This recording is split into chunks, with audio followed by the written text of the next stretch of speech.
अगर आप जैसे 12.5 आवर्स कर रहे हो तो ये तो स्टूडेंट भी कर सकते हैं एलियन ईयर में। कह सकते हैं। मैंने स्टार्टिंग स्टूडेंट से की थी ना।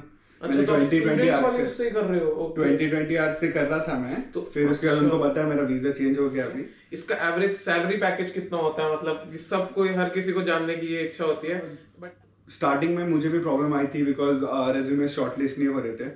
तो वही यूके फॉर्मेट में बना और फिर उसके बाद तो भी नहीं हो रहे थे, तो मैंने और 6-7 आवर्स की मतलब जर्नी होती है, तो वो इनकी टोटली फ्री है। इनके जो डिपेंडेंट्स होंगे, वाइफ होंगी, सब कुछ उनको भी फ्री होगा। जो बच्चे होंगे, किड्स होंगे, उनको भी सब कुछ फ्री होगा। हेलो गाइस, कैसे आप सब लोग? तो आज मैं, ये शुभम भाई हैं, इनके घर पे आया हूँ और न्यू कैसल के अंदर ये रहते हैं। तो आप प्लीज़ अपना थोड़ा इंट्रोडक्शन दो और इनकी हम जॉब्स के बारे में डिस्कस करेंगे। ये अभी कौन से वीज़ा पे आप? अभी PSW पे हो, राइट? PSW पे ही हैं और न्यू कैसल से इन्होंने स्टडी कंप्लीट करी है। तो इनका थोड़ा इंट्रोडक्शन लेते हैं, देन आगे वीडियो कंटिन्यू करते हैं। सो मैं सितंबर 21 में आया था मास्टर्स इन डेटा साइंस करने के लिए न्यू कैसल यूनिवर्सिटी से। तो लास्ट ईयर खत्म हुआ मेरा मास्टर्स और उसके बाद मैंने इंटर्नशिप ज्वाइन की। फिर उन्होंने उधर मेरे को फुल टाइम रोल दिया और उसके बाद फिर मैंने अभी फरवरी में दूसरी नई जॉब स्टार्ट की सेल्सबरी बैंक में MI एनालिस्ट। तो वो मेरी प्राइमरी जॉब है और वीकेंड्स के लिए मैं कस्टमर सर्विस का काम करता हूँ लंदन नॉर्थ ईस्टर्न रेलवेज में। 2 जॉब्स हैं? अच्छा, मतलब तो ऐसे अलाउड होता है 2 जॉब्स करना? मतलब 40 आवर्स दोनों मिला के 40 आवर्स करते हो या ज्यादा भी कर सकते हैं? PSW पे कोई लिमिट नहीं है, कितने भी करो। उस हिसाब से टैक्स भी ज्यादा कटता होगा फिर आपका? टैक्स, हाँ। तो जैसे टोटल मिला के आपके कितने एवरेज आवर्स हो जाते हैं नियरली? टोटल एवरेज मेरे सेल्सबरी बैंक के 37.5 है और इसके 12 आवर्स है एलएनईआर के। तो ऑलमोस्ट तो इनको मतलब दोनों से एक तरह से फायदा है। मतलब सेल्सबरी बैंक में इनको बैंक की तरफ से पे वगैरह भी अच्छी होगी और 37 आवर्स भी हो जाता है। एलएनईआर में इनको इन्होंने बताया था, उसके भी फायदे आपको बताऊंगा अभी। बहुत इन्होंने भी हमें फायदे बताए, 50% ऑफ, फ्री, वो सब बताएंगे। बाकी पहले इनका मेन इंट्रोडक्शन कंप्लीट कर लेते हैं कि आप इंडिया में कहाँ से हो और यूके में, मतलब आप शुरू से न्यू कैसल के अंदर रह रहे हो और आपकी जॉब की कहाँ पे आपकी मतलब मेन ब्रांच है। जैसे एडिनबरा में आपने बताया था, वो प्लीज बता दो इंडिया में वगैरह। सो मैं पुणे से हूँ। मैंने पुरानी एजुकेशन फर्स्ट जॉब इंडिया से किया। इंडिया में मेरे को 3.5 साल का एक्सपीरियंस था IT में। फिर मैंने मास्टर्स किया और जॉब के लिए तो स्टार्टिंग में मैंने मैकडॉनल्ड्स में भी काम किया है। 3 महीने मैंने मैकडॉनल्ड्स में काम किया जब मैं मास्टर्स कर रहा था पार्ट टाइम।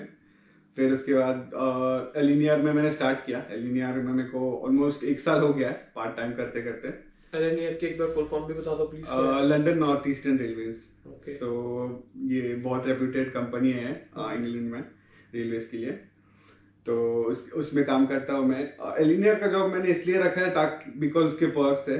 मेरे को फुल यूरोप में 75% ऑफ है हर रेलवेज पे और एलिनियर में अनलिमिटेड ट्रैवल है। एलिनियर पूरा लंदन से एडिनबरा और स्कॉटलैंड कवर करती है। तो फायदे का है डील वो। स्कॉटलैंड इंग्लैंड में फ्री, राइट। तो अगर जैसे मान लो इनको लंदन, एडिनबरा टू लंदन जाना हो, हमारी कितने की 100 पाउंड की नियरली टिकट हो जाती है और 6-7 आवर्स की मतलब जर्नी होती है। तो वो इनकी टोटली फ्री है। इनके जो डिपेंडेंट्स होंगे, वाइफ होंगी, सब कुछ उनको भी फ्री होगा। जो बच्चे होंगे, किड्स होंगे, उनको भी सब कुछ फ्री होगा। इसके इनको फायदे मिलेंगे। प्लस ये इनको मेन स्पॉन्सरशिप भी आगे प्रोवाइड कर सकते हैं आगे। अभी तो एलिनियर पे नहीं है स्पॉन्सरशिप, बट सेल्सबरी का है स्पॉन्सरशिप। तो सेल्सबरी बैंक पे इनको स्पॉन्सरशिप भी मिल सकती है। तो इन्होंने दोनों के मतलब जॉब के इनको कुछ ना कुछ फायदे हैं।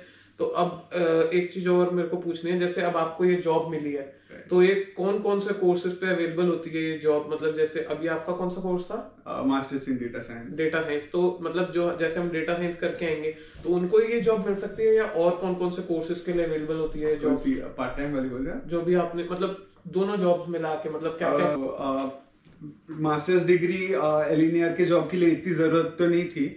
कोई भी कर सकता है बिकॉज वो कस्टमर सर्विस का ही है।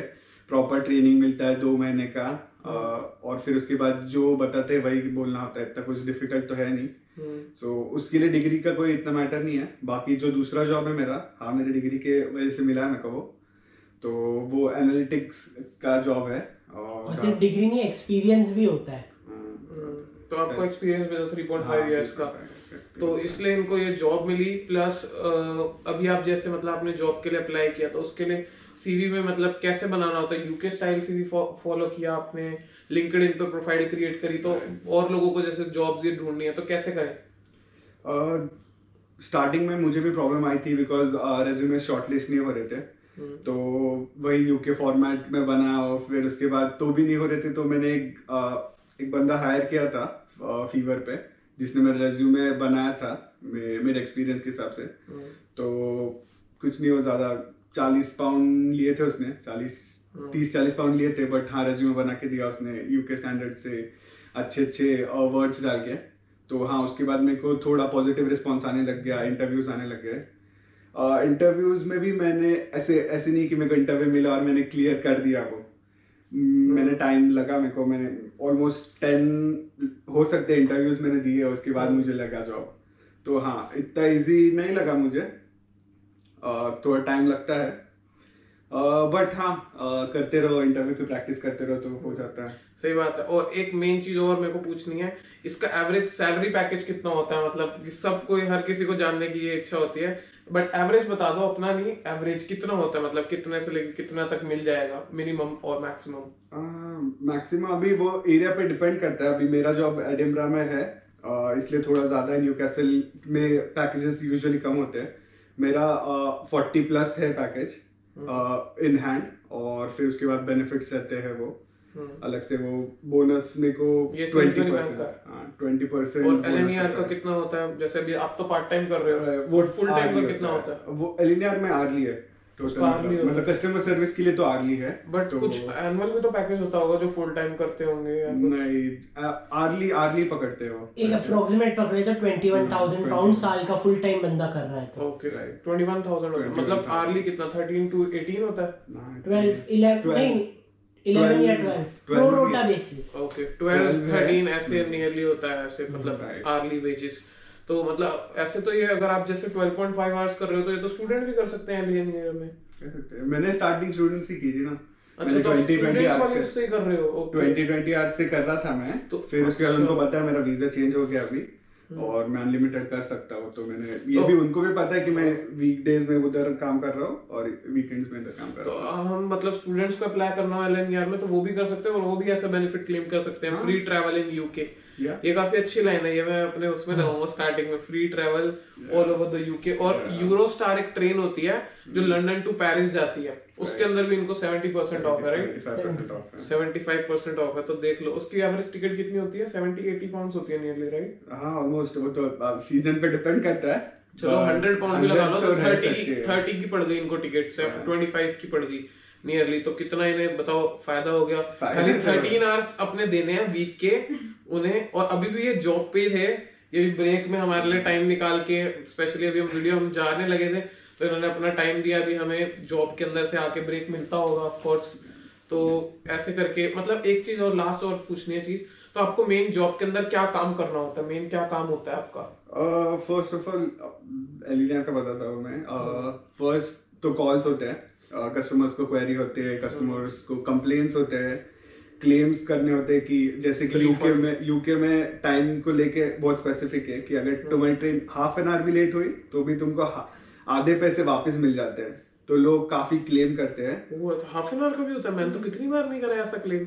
वो बस एलएनईआर के लिए है, बाकी ट्रेन का 1 आवर का है। अच्छा, एलएनईआर का हाफ एन आवर से है। तो लोग क्लेम्स डालते रहते हैं, तो फिर कुछ लोग फॉल्स क्लेम डालते हैं। तो वो क्लेम्स भी आज जैसे कि मैं आज उस पे काम कर रहा हूँ, तो मैं क्लेम्स हैंडल कर रहा हूँ कि किसको पैसा मिलना चाहिए, किसको नहीं मिलना चाहिए, वो आपके हाथ में होता है। तो किसी को कभी मूड खुश हुआ तो ऐसे कर दिए हैं। हाँ, तो और फिर कॉल्स आते रहते हैं, तो फिर हाँ कस्टमर से बात करनी होती है। मैंने ये जॉब स्टार्टिंग में इसलिए ज्वाइन की थी कि हाँ मेरे को थोड़ा एक्सेंट समझना सीखना था, कम्युनिकेशन इम्प्रूव करना था इधर, कि बिकॉज कॉल्स पे बात करेंगे कंपनी में, इंटरव्यूज में, तो समझना भी इम्पोर्टेंट है, क्वेश्चन क्या पूछ रहे हैं, कैसे पूछ रहे हैं। तो इसलिए मैंने लगाया था, बट हाँ आगे चल के वो पर्क समझ में आए और लगा मेरे को कि जरूरी है।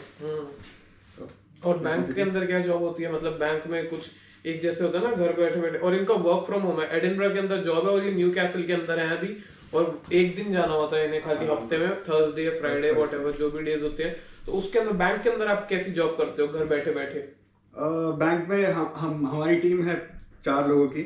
तो उसमें मेरा स्पेसिफिक रोल ये है कि जो बैंक के जो मैनेजर्स है जो इम्पोर्टेंट डिसीजंस लेते हैं उनके लिए रिपोर्ट्स प्रोवाइड करना और उनके डिसीजन मेकिंग में प्रोसेस इजियर करना उनके लिए, बिकॉज उनको चाहिए होता है कि हाँ आज कौन से एजेंट ने अच्छा काम किया है, अगर ऐसे देखना कि एफिशिएंसी कैसी चल रही है, कि कौन सा प्रोडक्ट अच्छा चल रहा है बैंक का। तो उसके लिए वो क्वेश्चंस लेके आते हैं और वो डेटा होता है जहाँ पे अभी स्पेसिफिकली मेरा उधर भी कॉन्टैक्ट सेंटर है एक, जहाँ पे कस्टमर्स कॉल करते हैं और एजेंट का परफॉर्मेंस होता है कि हाँ ये एजेंट ने इतने कंप्लेंट्स रिजॉल्व किए, इतने कस्टमर्स हैंडल किए, इतना टाइम लिया। तो वैसे ही कैसे परफॉर्म कर रहे हैं एजेंट्स, वो सब उनके एक एनालिसिस देना पड़ता है। तो वैसे ही टीम के पास क्वेश्चंस आते हैं, उनका काम आसान करना, मतलब आपका ये काम मिलके आप एक प्रोजेक्ट पे काम करते हो तो सबका मतलब टीम वर्क हो जाता है एक तरह से। ओके, तो आप और कुछ बताना चाहोगे स्टूडेंट्स को कि कैसे, और भी कुछ आपने अप्लाई किया था या खाली यहीं पे अप्लाई किया था? और क्या क्या ऑप्शंस होते हैं डेटा साइंस वालों के लिए? डेटा साइंस वालों के लिए तो काफी सारे ऑप्शंस है, जैसे कि बिजनेस एनालिटिक्स में घुस सकते हो। मैं डेटा एनालिटिक्स में घुसा हूँ।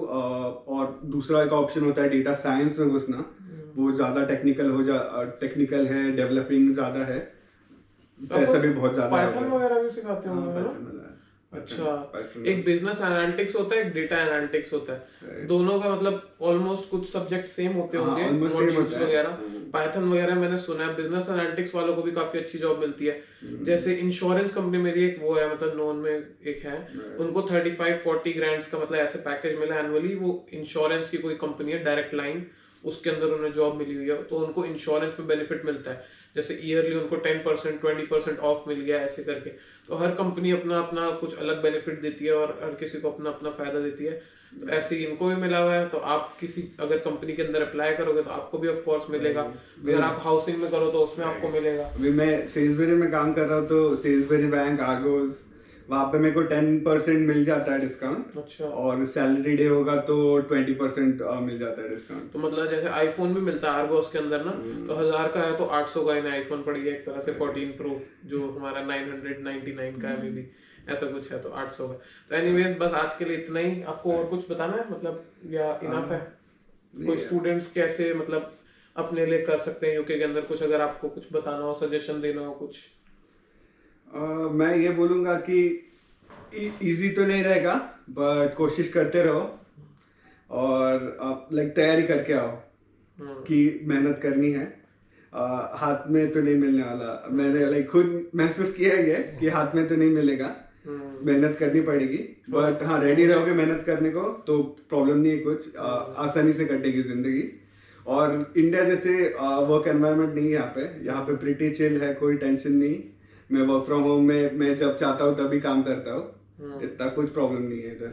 बाकी मुझे ब्लेम करने से कुछ नहीं होगा कि आपकी वजह से हम यूके आए, आपकी वीडियोस देख देख के आए। मैं हर किसी को जो Tier 2 स्पॉन्सरशिप लेके बैठे हैं, मैं हर किसी के साथ नहीं होता, खुद करते हैं। मेरे पास भी खुद Tier 2 स्पॉन्सरशिप नहीं है, मेरे को भी आपकी तरह स्ट्रगल करना है।